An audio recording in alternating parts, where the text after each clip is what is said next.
Hosted by you/Joey Spaghetti. I, 25M, met my, now ex, fiancé in my first year of college. We were both 18 and went from friends to lovers pretty quickly. We clicked so well, and everything was so easy and effortless. We had a really good relationship. It was the kind of relationship that everyone wishes they were in, the kind of relationship that people idolized and said, if those two broke up, then love doesn't exist. You get the picture. For the purpose of this post, let's call my ex Ashley. Ashley was everything I was looking for in a woman. Funny, smart, attractive, down-to-earth, and family-oriented. She wanted to build a life together. Our families grew close over the course of our relationship. It was like we were already one big family before even getting married. As planned, I popped the question a year ago, not knowing that this would change everything. She said yes, of course, but things started to change. Slowly but surely, over the months, she became more distant. I tried to ignore it and chalk it up to nervousness, cold feet before taking the big marriage plunge. I should have trusted my instincts. She always went out with her group of friends on the weekends. I've been on these outings before. Usually, it's clubbing and drinking. It's not my scene, but I trusted my girl, so I had no problem with her going without me. These outings became much more frequent after I popped the question. I tried to ignore my gut feeling that something was wrong. I should have listened.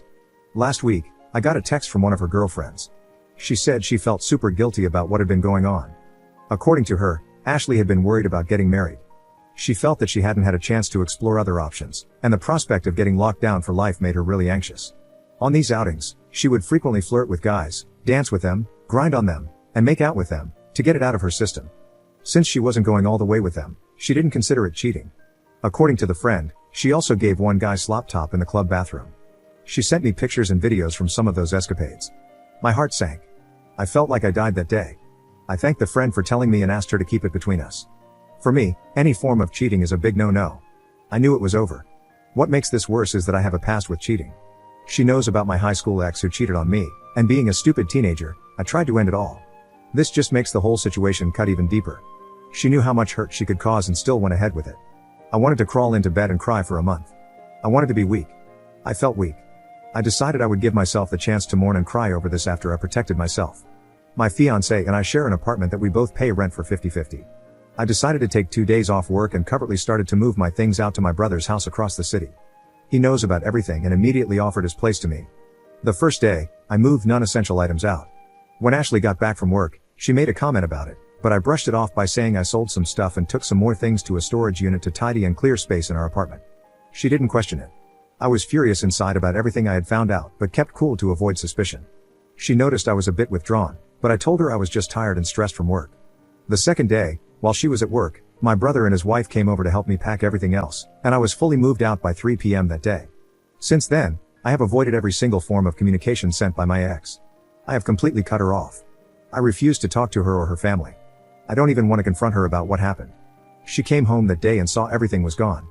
She texted all my friends and family, who in turn texted me, but I only responded to my parents, who are fully behind me and my decision. Her family and friends are blowing up my phone and saying that I'm a jerk for leaving without a word.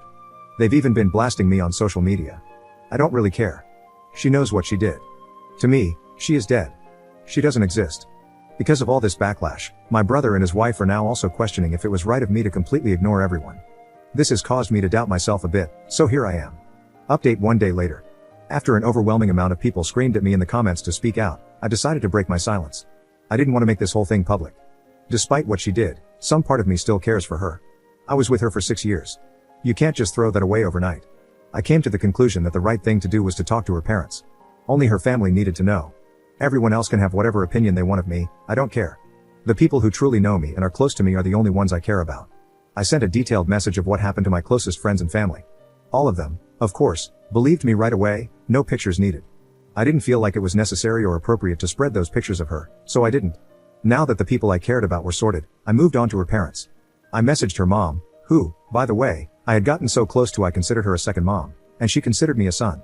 She was very upset with me but agreed to meet up. I felt like this needed to be an in-person conversation rather than a nuke I drop in an email with everyone they know CC'd. I met her mom and her dad at a diner we used to frequent for breakfast. I know, so cliché. It was quite emotional. They were understandably upset. They didn't do anything wrong, and I cut them out of my life like nothing happened. I understood why they were upset, so when they were confronting me, I was very quiet, just listening. Letting them get it all out. I admit I was tearing up with them. That is, until they accused me of some things. It's been a whole week since all of this went down.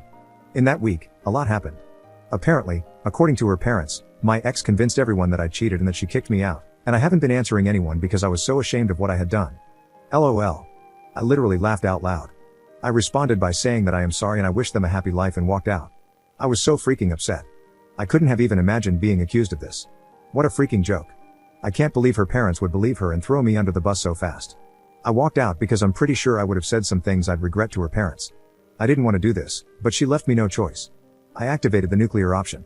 I went home, made an email titled "For Your Reading Pleasure," and attached every picture her friend sent me, including screenshots of the chat with her friend where she expressed how guilty she felt about the cheating.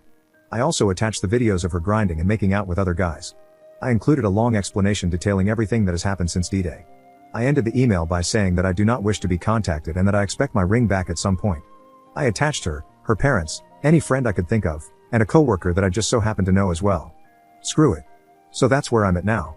I may be the jerk for sending that email, but she really tested my friggin' limits when I found out what she was telling people. I have zero regrets. Currently crashing at my brother's place on the pull-out couch. He's helping me get through this, as much as one can, I guess. Who knows what kind of fallout that email will create. Either way, I'm gonna sit back and relax. Second update 2 months later. I wanted to take a quick moment to thank everyone who reached out to me and offered kind words of support and advice. The reason it took me 2 months to come back here and write an update is that so much has happened in such a short span of time that even I'm having trouble processing it. The fallout after I sent that nuke of an email was catastrophically hilarious. My phone was blowing up with my ex's friends and family asking me tons of questions. Before I sent that email, everyone was under the impression that I was a cheater and had been kicked out. That email not only cleared my name, but it also basically turned everyone against my ex. Rumors of what happened started circulating at her job. I attached one of her coworkers to the email, if you remember from my last update. Apparently, she couldn't take the embarrassment and ended up quitting. Her parents were less than impressed and refused to take her back in. They reached out to me and apologized for the way things went down. They recognized that they didn't have all the facts and judged me too quickly. I'm cool with them now. They told me that my ex was struggling to make payments for her half of the rent. When I covertly moved out, I contacted our landlord and explained the situation. We only had 3 months left on the lease, so I paid my half for those 3 months, so I'm in the clear.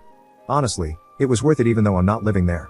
Our mutual friends also didn't take too kindly to being lied to and basically being manipulated to hate me. From what I've heard, most of our shared friends don't talk to her anymore.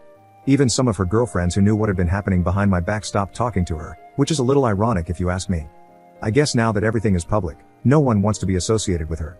And speaking of her friends, remember the one that initially came forward to me about this because she felt so bad? Yeah, so we're dating now. I guess through all the trauma, drama, and craziness, we started texting more and more. At first, she was just very supportive.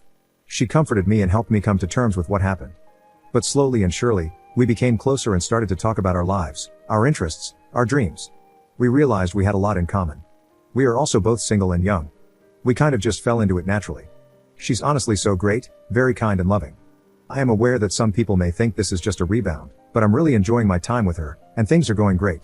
I feel great. Since everything went down, I have had no contact with my ex. I've heard through multiple friends that she is livid that I ghosted her and won't even talk to her.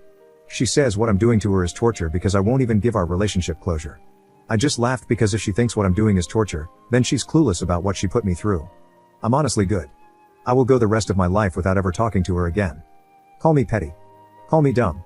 I am who I am, and I feel this is right. As for me, life is looking good. I'm dating an amazing girl. I've gotten so much support from my family and friends. It's nice to see who the real ones are, you know, the ones that actually stuck with me throughout this whole ordeal, and best of all, I feel like I'm really moving on from this whole thing. Hope this update gives you all closure. So many of you messaged me needing an update. It just took me a second to gather myself to be able to write this in the midst of all this craziness. Take care, everyone. Op in the comments. I did get the ring back.